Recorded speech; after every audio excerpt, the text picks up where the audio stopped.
So today we are going to start with our fifth unit, that is pavement design.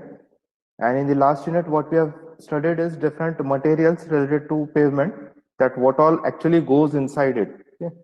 So it may be a soil, aggregate, bitumen. Okay? So we have studied the properties of those materials or what test we can do on those materials.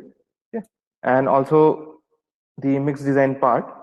So now in this fifth unit, we are going to see that now we have studied that what all goes into the pavement or into the road. But now we'll see that how you design those layers.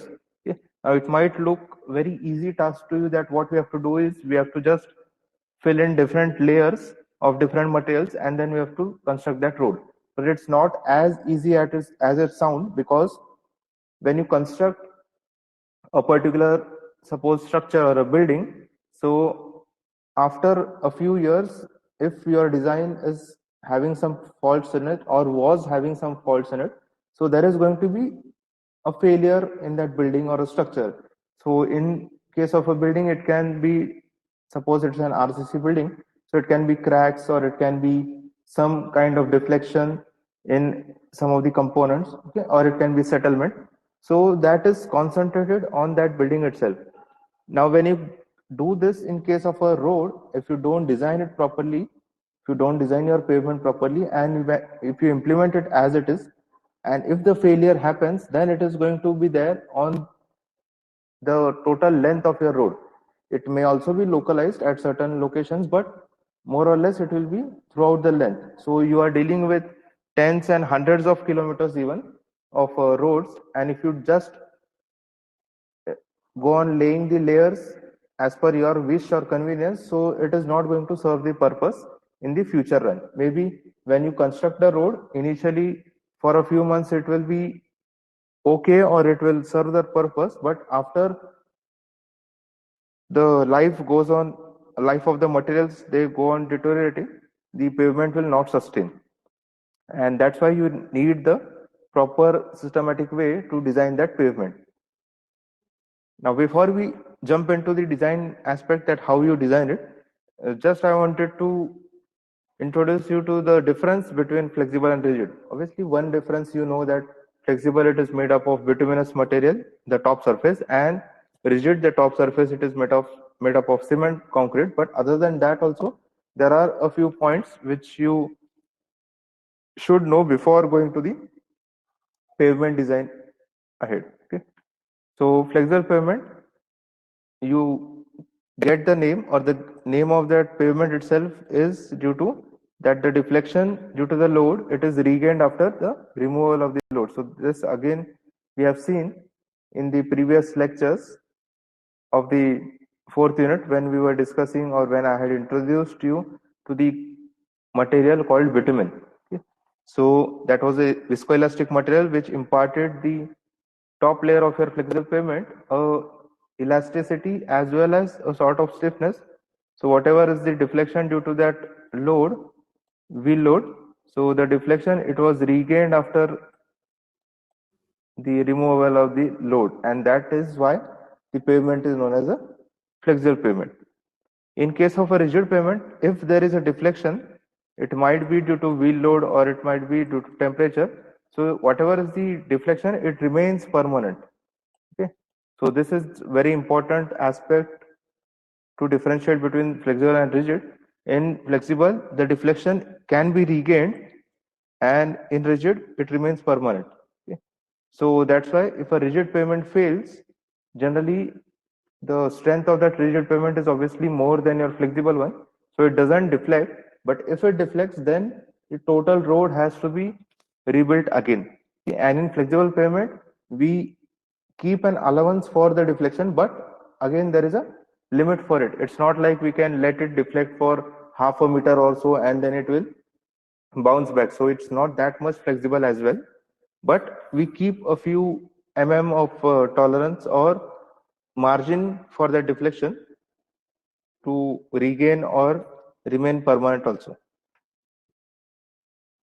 Then if we talk about the load transfer, how the load is transferred from the top surface to the bottom. So in case of a flexible pavement, the load is transferred from point to point contact, as in if suppose these are the different layers of the road that is placed, and then you have a wheel over here. Okay.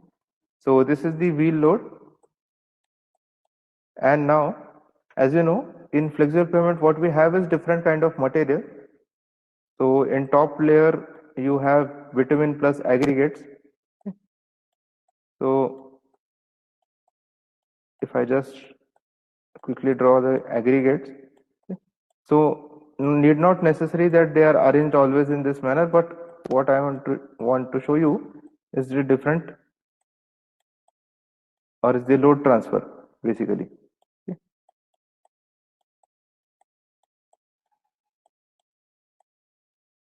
So in flexible pavement, whatever material you use, either in the surface course or the binder course or the sub base, the base or the subgrade, each layer has some particles in it. The material, as in, you can at the microscopic level you can say there are particles. Okay. So coarse aggregate, it's visible. Soil also, it may look like a dump or a heap altogether, but when you look closely, it has particles in it, small size particles. Okay. So what happens in a flexible pavement is, whatever is this load from the wheel, firstly it is taken by suppose this particle. Okay. Then this particle, it is connected to these two adjacent particles. So a bit of that load, it will be transferred to those particles as well.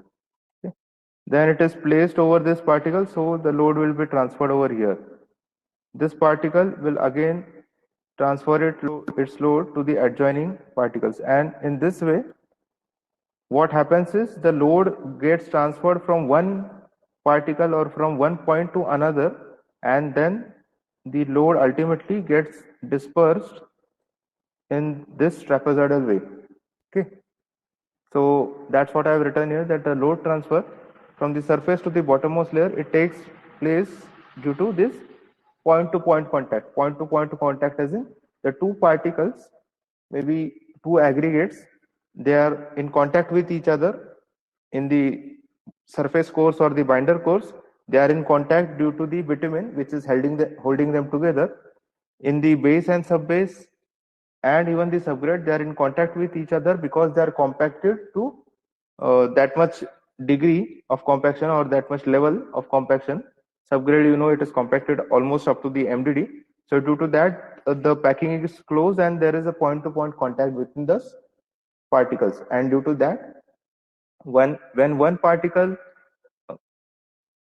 or the load is transferred to one particle, what it does is it goes ahead with transferring the load to the adjoining particles with whom that particle is in contact. Okay. So that is the load transfer mechanism in your flexible pavement. In rigid pavement, the load transfer, it takes place due to the slab action. Slab action as in whatever is the concrete pavement or concrete slab you have, which is placed over the DLC or the subbase. So directly the load is transferred by this slab to the bottom layer. So there is no point to point contact in this rigid pavement. Okay. So that's what the slab action is, that whatever is the load from the wheel, it is directly transferred to the underlying layers by the direct contact between those layers and the slab action. Okay. So this is the slab action basically, that all the load, it is transferred directly to the underlying layers, and contrary to this flexible pavement where the point to point contact transfers the load. Okay.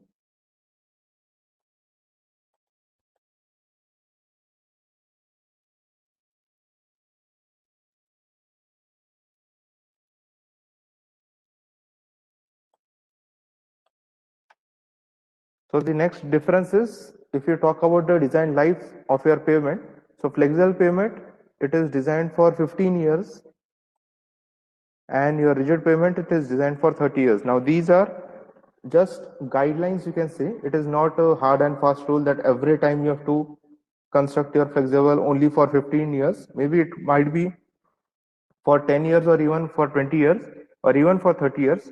And same is the case with rigid.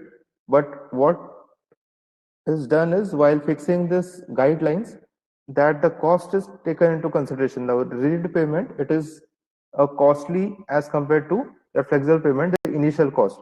So if the initial cost is more, the investment is more, so obviously that structure will intend that it should last for a longer duration. So that's why the life of your rigid payment is 30 years and that of your flexible is 15 years.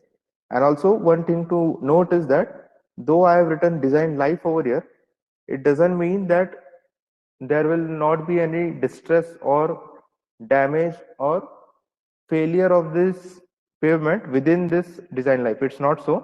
Within the design life also it fails, rather it fails within the design life only. There are very few pavements in the world, not only just in India, but in world, that they have been designed for say 10 years, and for 10 years there is no single distress or no single cracking or pothole or nothing on that pavement. So it rarely happens. So the distress will be there and you have to rehabilitate it periodically, maybe yearly or after every 5 years. You need to assess that road condition, assess the strength of that road, and then act accordingly whether to go for just a patchwork repair or to lay an overlay. So this overlay part we will discuss in the later stages in detail in the advanced transportation engineering course. Okay. Then if we talk about opening the traffic or after the newly constructed road is finished, how fast you can open the traffic or how fast you can open the road for traffic. So in case of flexible pavement, you can just wait for 24 hours till the bituminous mix which is there on the top, it is compacted and then it cools down to the normal ambient temperature. Okay. So till then you have to just restrict the traffic. But in case of rigid pavement, so minimum 28 days and maximum 90 days you have to keep the road closed after you lay the topmost layer of the PQC, that is pavement quality concrete. Okay, and that is because concrete, it takes time to harden and it takes less time to set, but it takes more time to harden and gain strength. So during the design phase, we consider that at least it should gain the 28-day compressive strength, and that's why minimum 28 days, and 90 days is for major highways and national highways and the expressways. So there the road has to take a lot of traffic during its design phase, so we give it more time to gain strength, mainly the flexural strength, and that is gained in a good proportion in after the 90 days or during these 90 days. Then the other points of differentiation, that flexible pavement, the deterioration process becomes rapid in case of wet weather and or ponding over the water surface. Now this we have seen when we were discussing or when I was showing you the slides related to highway drainage in unit number 2. Okay. So there we had seen that due to this water logging or the water remaining on your surface creates a lot of problems and issues, and that is not at all desirable. So in case of flexible pavement, that process is quite rapid or quick due to presence of the water over the surface. And I had told you this in the unit number 4 when we were discussing bitumen, that water, it is sort of a third party which tries to break the bond between the bitumen and the aggregate. So that's why the deterioration is rapid over here. On contrary to that, rigid pavement, cement concrete, it is once it hardens, it's almost impermeable surface, and if there is no crack in it, the surface cracks, the micro or the macro, then it will not allow water to penetrate, and then it is not affected by the wet weather altogether. So many of the times it is preferred that if you are constructing roads in heavy rainfall regions, so instead of going for a flexible pavement, you go for a rigid one, due to its advantage that it will not be affected by that wet conditions. Okay, and then you need not go on maintaining it or repairing it every season or every couple of years. Okay. Then, as I told you, initial investment is very less in case of flexible payment, and it is very high in case of rigid payment. But if we talk about this component, the life cycle cost, okay, so this might be you have studied in the economics part, the project management and engineering economics subject. What is life cycle cost is, if I consider the years of your design years, okay, so if suppose it's up to 30 years, say, both the payment. So for flexible payment and for rigid payment, for flexible payment, the initial investment, it is less as compared to the, if I just show you in form of a graph. So in case of rigid payment, the initial investment is quite high as compared to the flexible one. Okay? So that's the zeroth year. But later, for rigid payment, you don't have that much rehabilitation or maintenance cost, because we have seen that it is not affected by the wet weather, and mainly the cause of your failure of road, a lot of times it is due to the adverse weather condition. If you have constructed it very well with all the design standards and specifications and with good quality material, then it will fail mainly due to the adverse weather conditions, and that is very well handled by the rigid payment. On the other hand, flexible payment, you have initial investment less, but every year you need to provide a good amount of budget so that the road is maintained properly, whatever are the potholes, they are filled properly. Okay. So I'm not saying it's an increasing trend, it can be less or more, but if you find out the life cycle cost, if you do this LCA, life cycle cost analysis, then you will come to know that this flexible payment, it is a bit expensive as compared to your rigid one. Okay. So that's the sixth point over here.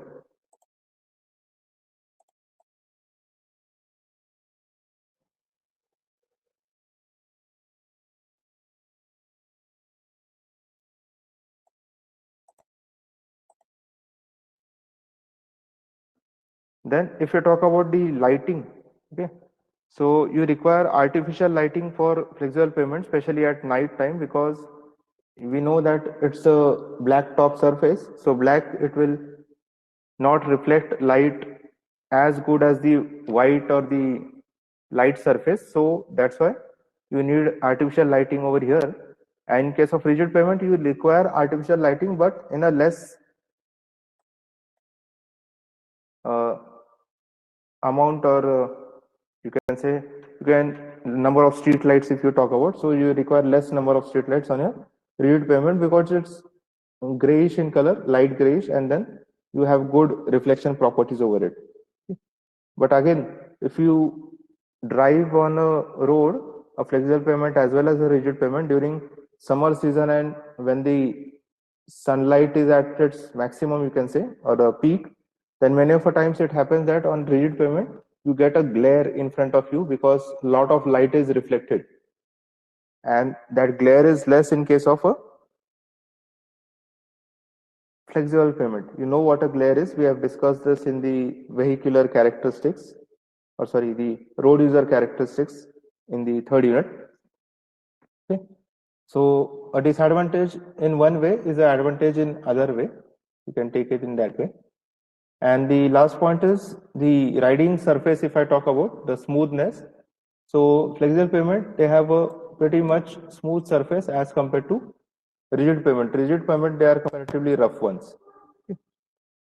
Because if you have closely observed the cement concrete pavement, so if you just, or even if you compare it with a building in a, you have visited a lot of under construction buildings, and then you have seen a concreting process and how you get a finished concrete surface.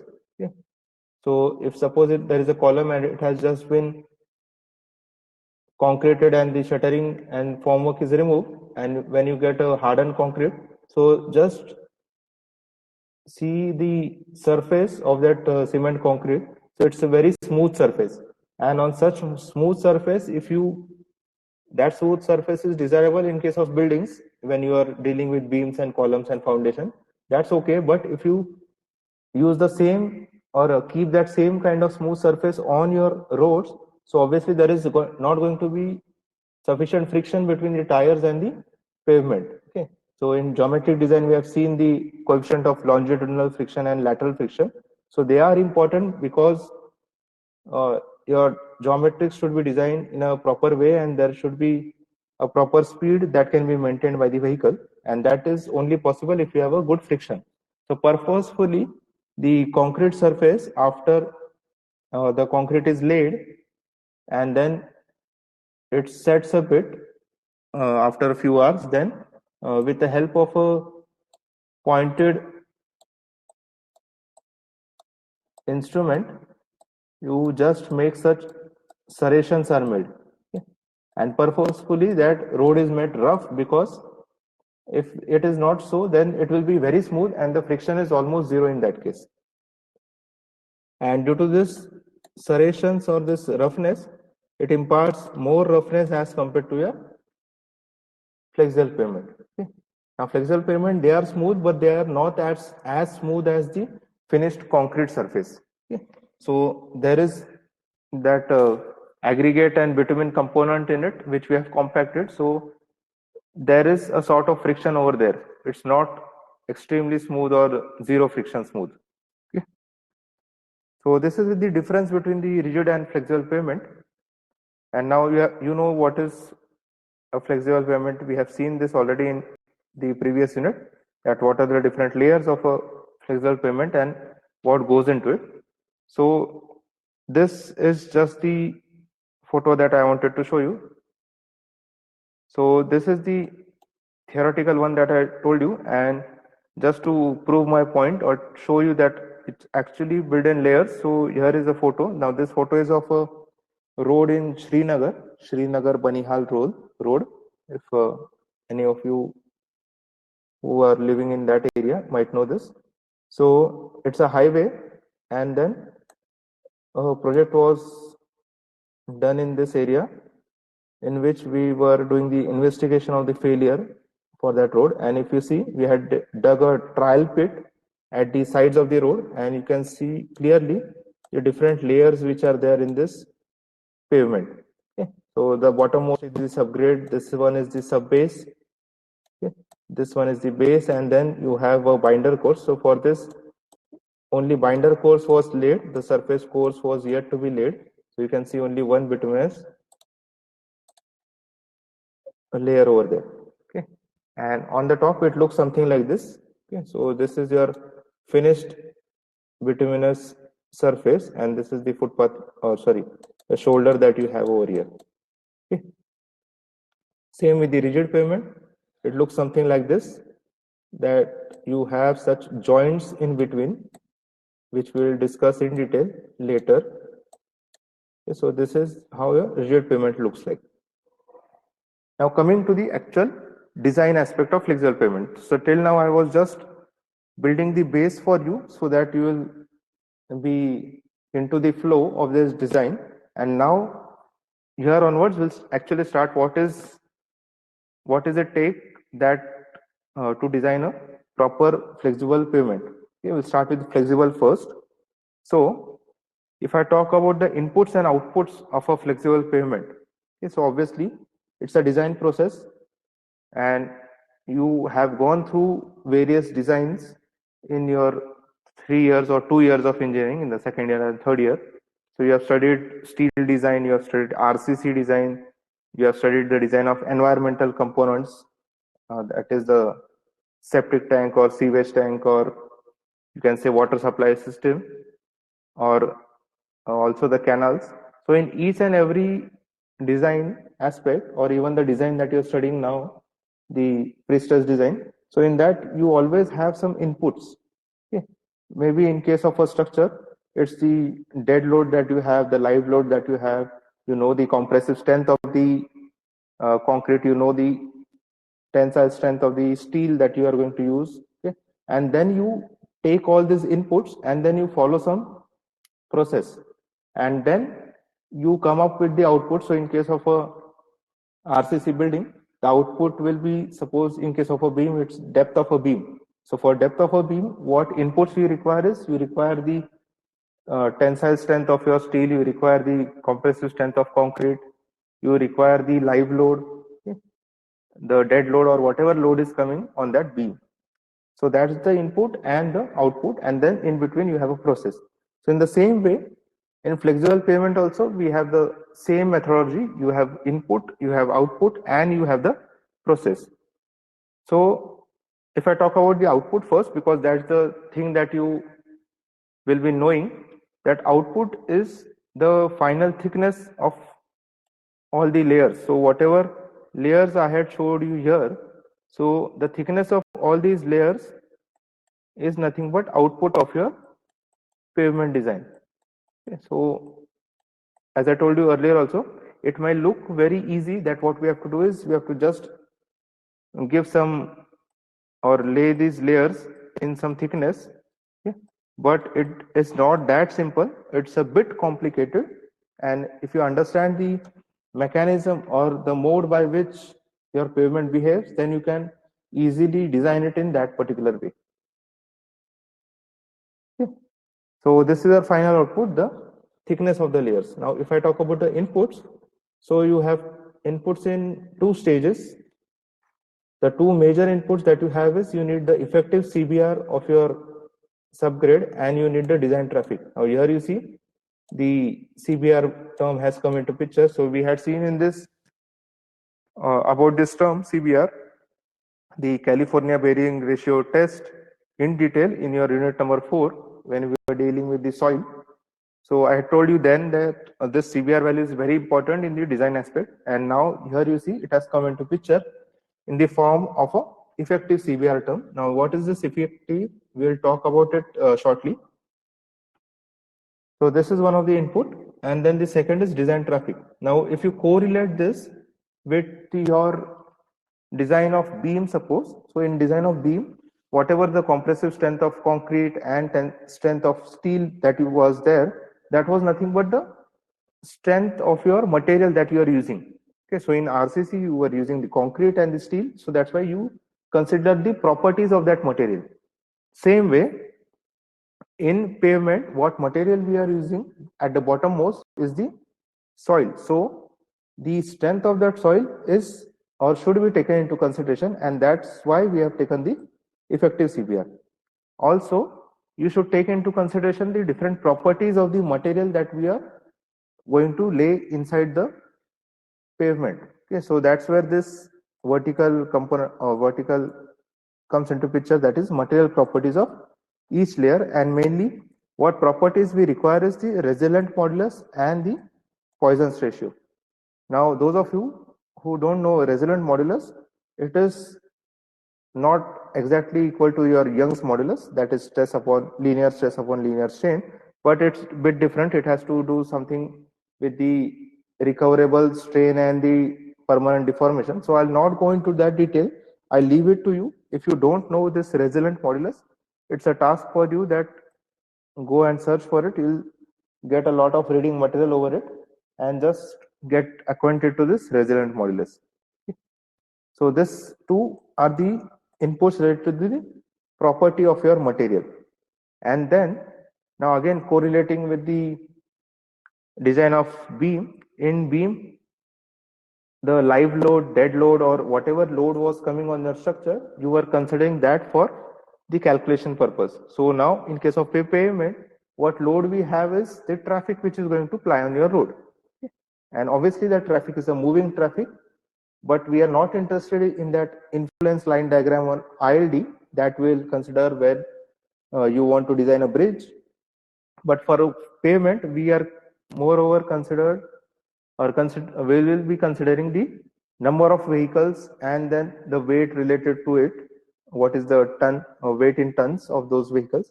So that is nothing but the design traffic. So if you see, this design traffic is nothing but the load, and the effective CBR is nothing but effective CBR and material properties.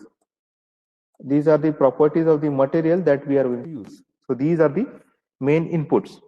Now purposefully I have kept two branches of this input. The horizontal branch, what you see, these you need to calculate, okay, using some method or some formulas, and the vertical branch of input that you see, this you get it from the laboratory experiments, or if it's a standard material, you know their values. Like if you if I'm using bitumen, so I know the resonant modulus of a bitumen because I'm getting it from a manufactured from a factory or a refinery which is producing petroleum. So I'll get the value of MR from there and also the value of Poisson ratio. And if not, you can just go for a laboratory test to find out that value of resonant modulus and Poisson's ratio. Now, all these three inputs will be given at this stage where we select a trial thickness for each layer. Okay. So now what I'm saying, we have to find out the thickness of each of the layer that we are going to use in the pavement. But instead of just getting the output, what we do is we first assume some value of these thicknesses, say H1 or H2 or H3. Okay. Now this H1, H2, H3 are obviously the actual values, maybe 50 mm or 100 mm or so. And then we input or we give the other parameters such as the CBR and the design traffic. Okay. And then we do some analysis, and then we come to know that, okay, are these H1, H2, H3 values sufficient enough for taking the load? If yes, then we go or we finalize the same assumption. If not, we revise it. Okay. So except subgrade, we consider the trial thickness for each layer. So whatever is the surface course, binder course, base, subbase, except subgrade, we assume a trial thickness for all the layers. After that, what we do is we do some analysis and we find out these values.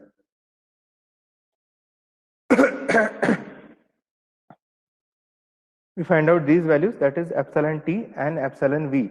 Now what are these, we'll come to know when I go ahead with the design details. But for now, you know that epsilon, it is a symbol for strain. Okay.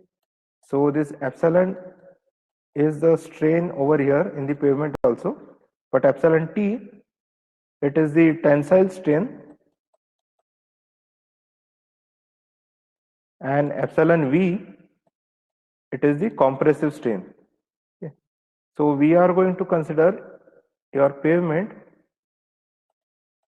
is subjected to the traffic load, but due to that traffic load, there are tensile stresses and there are compressive stresses in your pavement. Okay. And those two being the major one, because in pavement hardly there is other stresses like the shear stresses and the other radial stresses as well, but the most predominant or the chances of a failure occurring in your pavement is due to this tensile and compressive strains and stresses. Okay. So that's why you compute these values of epsilon T and V and you compare it with the allowable values. Now we will be looking into detail that how you get these allowable values and how you get this actual values. So just for now, remember or keep in mind that there are two strain values. One is the allowable one and another is the actual one which is coming in your pavement. Again, to correlate it with your beam design, RCC beam design. So there also you had some checks, serviceability check and all that. So suppose you check for deflection and you got a deflection in your beam as say 0.5 mm, and the limit provided or prescribed by the IS code is say 1 mm. So you used to compare that, okay, I'm getting a deflection of 0.5 mm and the allowable value is 1 mm. So I'm getting a lesser deflection, so my beam is safe, and then you checked it. So in similar way, we have the thing with flexible pavement that you have some strain values which are allowable strain values, okay? And then you get some strain values from the actual loading, and then you compare the both values, and if they are within allowable limits, so whatever is the assumption that you had in the initial stage, you can finalize the same as the thickness of your layers. And if not, if the computed values are exceeding the allowable values, then obviously you need to revise, and where you need to revise is you need to revise this trial thickness. Maybe then you need to increase the thickness. And sometimes it may also happen that for a particular set of material that you are using, in bitumen we have seen there are a lot of qualities or grade that you have VG 10, 20, 30, 40, and in aggregates also you have different properties of aggregate, different properties of soil, you have CBR of different ranges. So maybe for a particular set, when you are doing this process, it works out that you need a surface layer. Suppose the topmost layer you need is of 300 mm. Now 300 mm of just a bituminous layer, it is very uneconomical. So maybe in that case, when you realize that while revising again and again, you need to increase the value of your thickness, and beyond a particular limit, you can't increase the thickness. Okay, it's not like you cannot lay that layer. You can lay it, but it becomes uneconomical and cumbersome from the construction point of view. So in that case, what we do is then we improve this material here, material properties. Okay, so maybe if before you are using VG10, which is a softer bitumen, so maybe afterwards during revision you will come to know that okay, VG10 is not needed, VG30 is needed. Suppose. Okay. So there you can increase your properties of material, or maybe suppose before you were taking the aggregates which were a weak aggregates, and now you can take some more stronger aggregates having more or having good AIV value, good as in less AIV value and less ACV value. So those will result in correspondingly good value of this resilient modulus, and then you can use those values as a input over here. So in this revise, just remember, either you revise the thickness of your layers, and if revising thickness is making it uneconomical, then you revise the material completely. Okay, you use some alternative material, a better one, and then you use the design process.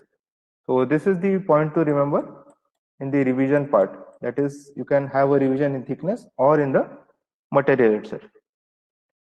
So this is the overview of the design of flexible pavement in short, and obviously now we are going to dig into the detail of each and every component, that how you find out this effective CBR, how you find out this design traffic, from where you get this input of material properties, how you do the trial selection, how you compute the epsilon values and compare it, and then whole thing we will go on seeing in detail. Okay, but not today. We'll stop here for today, and in the next lecture we'll start with the first aspect, that is the effective CBR.